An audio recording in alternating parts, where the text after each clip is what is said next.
প্রতিদিন সকাল ৯টার মতন আজকেও সকাল ৯টায় আপনাদের এই ভিডিওতে প্রত্যেককে স্বাগত। আমি অবশ্যই আজকে আমার বিনীত কিছু নিবেদন আছে সৌরভ গাঙ্গুলির কাছে, সেগুলো আমি তুলে ধরব।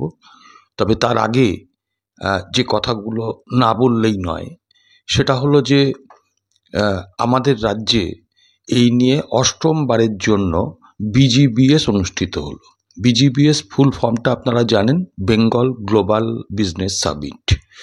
এখানে বিভিন্ন নামি দামি কোম্পানি, বড় বড় শিল্পপতি, দু একটা দেশ থেকে প্রতিনিধিরা তারা এসছিলেন।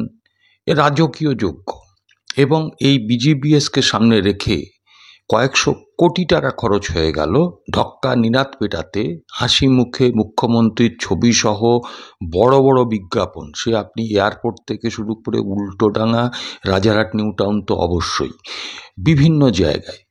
এবং সেখানে দাঁড়িয়ে একেবারে পশ্চিমবঙ্গের মুখ্যমন্ত্রীকে আগত সব প্রতিনিধি যতটা সম্ভব তাকে তৈলমর্দনও করে গেলেন। মুকেশ আম্বানির মতন কিছু শিল্পপতি তারা এখানে এসে শিল্প সম্মেলনে এসে কালীঘাট মন্দিরের সংস্কারটাও শিল্প সম্মেলনের মধ্যে ঢুকিয়ে দিলেন, এবং অন্যান্য যে সমস্ত ওই কেবল লাইন টাইন, তারপর তাদের স্টোর বাড়ানো ইত্যাদি, এই সমস্ত যে প্রজেক্টগুলোর কথা বলেছেন তাতে কিন্তু কোনো সময়সীমা দেননি। যাই হোক, এর প্রতিবারই আসেন, ওনারা বলে যান, কিন্তু কোনো কাজই হয় না। মুখ্যমন্ত্রী কয়েকবার স্পেন, তারপরে নেদারল্যান্ডস, ইংল্যান্ড, ইতালি, বিভিন্ন জায়গায় গিয়েছেন। আমি সেই জায়গাগুলোর কথা এখন আনছি না। তো আজকে আপনাদের শুধু এই সৌরভ গাঙ্গুলির কাছে কথা বলার জন্য, তার আগে আমি শুধু আপনাদের একটা তথ্য দিয়ে দিতে চাই।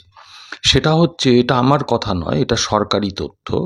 তাতে করে সরকার বলছে 2015 সাল থেকে 2023 সাল অবধি যে বাণিজ্য সম্মেলনগুলো হয়েছে তাতে যে বিনিয়োগের প্রস্তাব এসেছিল বা বিনিয়োগ হয়েছে বলেও কোনো কোনো ক্ষেত্রে বলা হচ্ছে, সেটা হচ্ছে 17,60,617 কোটি টাকা। আবারও বলছি, 17,60,617 কোটি টাকা। কিন্তু বিনিয়োগের যে পরিমাণ, আসলে বিনিয়োগটা এই মাটিতে দাঁড়িয়ে যা হয়েছে শুনলে অবাক হয়ে যাবেন, 3.61%। 3.61%। টোটাল যে 17,60,617 কোটি টাকার বিনিয়োগ করবে বলে যারা বলেছিল, বাস্তবের মাটিতে দাঁড়িয়ে বিনিয়োগ হয়েছে 3.61%। আর স্টেটের যে এনভায়রনমেন্টের রিপোর্ট, তাতে বলছি, স্টেট গভর্নমেন্টের রিপোর্টে বলছে, এটা আমার কথা নয়, যে 2021 সাল অবধি, এটা তো 25 সালে পড়েছে, আমি 2021 অবধি যা রিপোর্ট বলছি তাতে 21,521টা কারখানা, মানে বড় মাঝারি ক্ষুদ্র মিলিয়ে সেই কারখানাগুলো বন্ধ হয়ে গেছে। আর 2024 সাল অবধি দেখা যাচ্ছে যে 2027টা কোম্পানি তাদের যে ঠিকানা অন্য রাজ্যে বদলে নিয়ে গেছে, অর্থাৎ এই রাজ্য থেকে তারা ব্যবসা গুটিয়ে চলে গেছে। যেমন ধরুন ডাবর, কেশরাম, রেওয়ান ইত্যাদি ইত্যাদি, যে সমস্ত বড় বড় নামি দামি সংস্থাগুলো আছে তারা চলে গেছে। আসলে এই রাজ্যের মুখ্যমন্ত্রী তো টাটাকে তাড়িয়ে এ রাজ্যে ক্ষমতায় এসছে। এই রাজ্যে তার ক্ষমতায় আসার পেছনে অন্যতম হাতিয়ার ছিল সিঙ্গুরের কারখানা না হতে দেওয়া, যেটা 90% তৈরি হয়ে গিয়েছিল রতন টাটার কোম্পানি। এখানে নন্দীগ্রামে কেমিক্যাল হাব, সেটাকে আটকে দেওয়া, এরকম বিভিন্ন বিষয়ের মধ্যে দিয়েই কিন্তু তার এই রাজ্যে মুখ্যমন্ত্রী হিসাবে পদার্পণ। এখন দাঁড়িয়ে দেখা যাচ্ছে যে সেই রাজ্যে শিল্প সম্মেলন হচ্ছে, শিল্পপতিরা যে টাটাকে যারা তাড়ায়, তারা শিল্প বান্ধব হয়ে শিল্প সম্মেলন করে, যে রাজ্যে কোনো জমি দিতি নেই, যে রাজ্যে এক লপ্তে জমি পাওয়া যায় না, যে রাজ্যে প্রায় 55 লক্ষ যুবক আজকে কাজ নেই বলে পরিযায়ী শ্রমিকের কাজ করছে অন্য রাজ্যে গিয়ে, সেই রাজ্যের যুবকেরা আজকে তাকিয়েছিল এই অষ্টম সম্মেলনের দিকে, যে সেখান থেকে তাদের কর্মসংস্থানের একটা দিশা পাবে। মা বাবারা ভেবেছিল হয়তো এবারের সম্মেলনের থেকে এমন কিছু দিশা পাওয়া যাবে, এমন কিছু হবে, বা আগের সম্মেলনগুলোতে যা প্রস্তাব এসেছিল, যা প্রতিশ্রুতি এসেছিল, তার থেকেও কিছু অন্তত এখনো অবধি হবে, যাতে আমার ছেলেটা আবার বাইরের রাজ্য থেকে নিজের ঘরে ফিরে আসে। বা যারা পড়াশুনো করছে তাদের মা বাবারাও ভেবেছিল এইখানে পড়াশুনো করে প্লেসমেন্ট হবে এই রাজ্যেই, যাতে বাড়ির ভাত খেয়ে বাবা মায়ের সঙ্গে থাকতে পারে, মেয়ে হলে কাছাকাছি বিয়ে হতে পারে। এটাই একটা পিতামাতার স্বাভাবিকভাবে কামনা। কিন্তু এখানে অদ্ভুতভাবে এসবের কোনো দিশা কিন্তু পাওয়া গেল না। আমি এবারে আসছি সৌরভ গাঙ্গুলির কথায়। একটা ছোট্ট আমি ক্লিপ আপনাদের দেখাই, তারপরে আমি সৌরভ গাঙ্গুলির কাছে কিছু কথা বলবো, শুনুন। সৌরভ এবার শিল্পপতির ভূমিকায়, শালবনীতে ইস্পাত কারখানা গড়বেন সৌরভ। বাগরিতে এবিপি আনন্দকে জানিয়েছেন সৌরভ গঙ্গোপাধ্যায়, ২৫০০ কোটি টাকার বিনিয়োগ করব, প্রাথমিক পর্যায়ে ৬০০০ কর্মসংস্থান হবে। শালবনীতে জিন্দালদের জন্য জমি দিয়েছিল রাজ্য সরকার, সেই জমিতে এখনো কারখানা হয়নি, সেখানেই আমরা কারখানা করব। কারখানা তৈরি করতে ৬ মাস মতো সময় লাগবে বললেন সৌরভ গঙ্গোপাধ্যায়। সৌরভ গাঙ্গুলি নিজেই বিনিয়োগ করতে চলেছেন।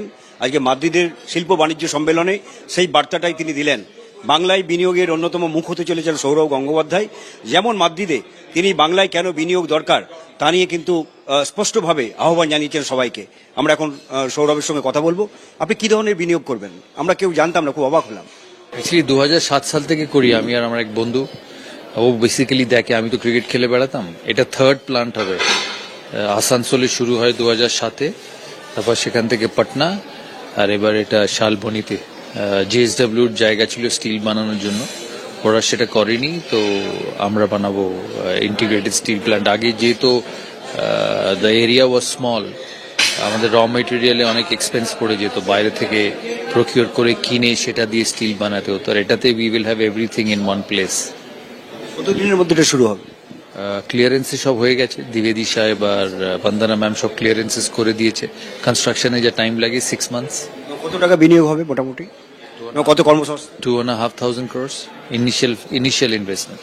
কত কর্মসংস্থান হতে পারে? এখন প্রায় 6,000 লোক মতো কাজ করে। তারপরে যেরাম লাগবে ধরে রাখো অন্তত আরো 50% মোর।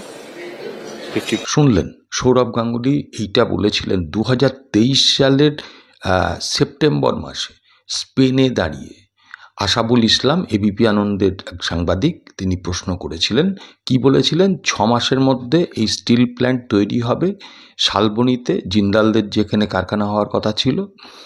আর তারপরে আজকে 16 মাস পেরিয়ে 17 মাসে পড়ে গেছে, 6 মাসের জায়গায়। সেখানে বলেছিল যে ২৫০০ কোটি টাকা ইনিশিয়াল ইনভেস্টমেন্ট হবে এবং ৬০০০ কর্মসংস্থান হবে, পরে আরও কর্মসংস্থান বাড়বে। কিন্তু দেখা গেল যে জিন্দালদের সেই জমি, শালবনীর জমি পাওয়া গেল না। কেন পাওয়া গেল না কেউ জানেন না। তারপরে তাকে দেওয়া হলো কোথায়, চন্দ্রকোনা রোডে প্রয়াগের ওই চিটফান্ড, প্রয়াগের যে জমি, সেখানে তাকে ৩৫০ একর জমি ১ টাকা লিজে দেওয়া হলো সৌরভ গাঙ্গুলিকে। তো এটাও দেওয়া হলো, কিন্তু দেখা গেল যে ওই প্রয়াগে যারা টাকা দিয়েছিলেন তারা মামলা করলেন হাইকোর্টে, জাস্টিস মান্থার এজলাসে। মান্থা বললেন যে না, এভাবে হবে না। কি করতে হবে না, ওই যে জমিটা, সেই জমিটা নিলাম করতে হবে। সেখানে সৌরভ গাঙ্গুলির কোম্পানিও নিলামে হাজির হতে পারে এবং সেটা জমির যে মূল্য নির্ধারণ করবে রাজ্য নয়, সেবি। কিন্তু তারপরে দেখা গেল এখনো অবধি নিলামের ব্যবস্থাটাও করা হলো না। এবং আজকের সম্মেলনে দাঁড়িয়ে সৌরভ গাঙ্গুলি মুখ্যমন্ত্রীকে তৈলমর্দন করা থেকে শুরু করে, মানে কোট আনকোট তৈলমর্দন থেকে শুরু করে তিনি অনেক কথা বললেন। কিন্তু ওই যে সেই শালবনীর ফ্যাক্টরি বা ওনার যে 6 মাসের মধ্যে ইস্পাত কারখানা তৈরির ব্যাপারে একটা কথাও কিন্তু বললেন না। তো আমি আজকে একটা কথা বলতে চাই। দেখুন, আমি সৌরভ গাঙ্গুলির খুব একজন ফ্যান। কেন ফ্যান না, তার খেলার ফ্যান। তিনি ভারতের দলের ক্যাপ্টেন ছিলেন। তার সেই লর্ডসের সেই গ্যালারিতে জামা খুলে খালি গায়ে ওই জার্সি ওড়ানো, এটা আমি আজও ভুলব না। তো খেলোয়াড় হিসাবে আমি তাকে সম্মান করি, কিন্তু মানুষ হিসাবে সৌরভ গাঙ্গুলিকে আমার কিন্তু যেটুকু ভক্তি ছিল সেটুকু ভক্তি উবে গেল আজকে থেকে। অন্তত ভেবেছিলাম যে দেরির কারণটাও সৌরভ গাঙ্গুলি বলবেন এবং বাঙালিকে তিনি আশ্বস্ত করেছিলেন। আমি বলছি বাঙালির সঙ্গে তিনি প্রতারণা করলেন। হ্যাঁ, আবারও বলছি, তিনি বাঙালির সঙ্গে প্রতারণা করলেন। বাঙালি আশা করেছিল তার কাছ থেকে। আজকে এই সম্মেলনের পরে গতকাল আমি যেখানে যেখানে গিয়েছি, সে চায়ের দোকান থেকে শুরু করে মুদি দোকান, বাজার যেখানে গিয়েছি, সেখানেই কিন্তু সৌরভ গাঙ্গুলির নামে মানুষ যে কথা বলছেন, ধান্দাবাজ, মিথ্যেবাদী ইত্যাদি তো বলছেন, চাটুকার, চটি চাটা, এসব তো বলছেনই মানুষ। কিন্তু আরও যে সমস্ত 2 অক্ষর 4 অক্ষরের কথাবার্তা বলছেন, কানে আঙুল দিতে হয়। আজকে বাঙালি যে সৌরভ গাঙ্গুলিকে মহারাজ উপাধিতে ভূষিত করেছিল, আজকে যে বাঙালি সৌরভ গাঙ্গুলিকে মাথায় করে নিয়ে নাচত, আজকে যে বাঙালির এখনও বহু মানুষের ঘরে সৌরভ গাঙ্গুলির ছবি ছিল, আমার পরিচিত একজন সেই সৌরভ গাঙ্গুলির ছবি ফেলে দিয়েছে ঘর থেকে, ভাবতে পারবেন না, গতকাল ফেলে দিয়েছে। আজকে সৌরভ গাঙ্গুলি নিজের সম্মানটাকে নষ্ট করলেন শুধুমাত্র চাটুকারিতা করতে গিয়ে।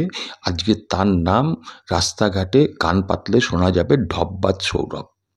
তাকে গাঙ্গুলিটাও বলছেন না, ঢপবাজ সৌরভ। তাকে নিয়ে নানান রকম মিম হচ্ছে। এবং সৌরভ গাঙ্গুলি যে একজন ক্রিকেটার ছিলেন, সেই ক্রিকেটারের যে সত্তাটা, সেটাও কিন্তু মানুষ ভুলে যেতে চলেছে। আমি বলি সৌরভ গাঙ্গুলিকে যে আপনি দয়া করে আপনার যার অনুপ্রেরণায় আপনি সুদূর ফ্রান্সে গিয়ে এই কথাটা বলেছিলেন, মিথ্যা কথাটা বলেছিলেন, আমি এখন মিথ্যা বলছি এই কারণ আজকে আপনি কোনো উল্লেখই করলেন না। আজকে বাঙালির প্রতি আপনি বিশ্বাসঘাতকতা করলেন, এবং এটা আজকে মানুষের কাছে পরিষ্কার হয়ে গেল যে আপনি শেখানো বলি ওখানে আওড়ে এসছিলেন। আজকে পশ্চিমবঙ্গের মাটিতে দাঁড়িয়ে না বলে স্পেনে গিয়ে বলতে গেলেন। আমি আপনাকে বলছি যে আপনি এই রাজ্যবাসীর কাছে ক্ষমা চান। আপনি হতে পারেন ব্র্যান্ড অ্যাম্বাসেডার, কিন্তু আপনাকে কিন্তু কেউ ক্ষমা করবে না আগামী দিনে। আপনার নামে যে পরিমাণে গালি দেওয়া শুরু হয়েছে, যে পরিমাণে মিম শুরু হয়েছে, এ কথাও লোকে বলছে গ্রেগ চ্যাপেল ওনাকে 20 বছর আগে চিনেছিল। আমরা গ্রেগ চ্যাপেলের থেকে অনেক পিছিয়ে। সত্যিই লজ্জা লাগে সৌরভ গাঙ্গুলি আপনার সম্পর্কে এই কথা শুনতে। তাই আপনাকে আমি বলবো, রাজ্যবাসীর কাছে আপনি আপনার কৃতকর্মের জন্য আপনার ক্ষমা চাওয়া উচিত। আমি জানি না আপনারা কি বলবেন, কমেন্ট সেকশনে অবশ্যই জানাবেন। আবার দেখা হবে পরবর্তী কোনো ভিডিওতে। আগামীকালই সকাল 9টায় আবার আসবো অন্য একটা এপিসোড নিয়ে। ভালো থাকবেন, নমস্কার।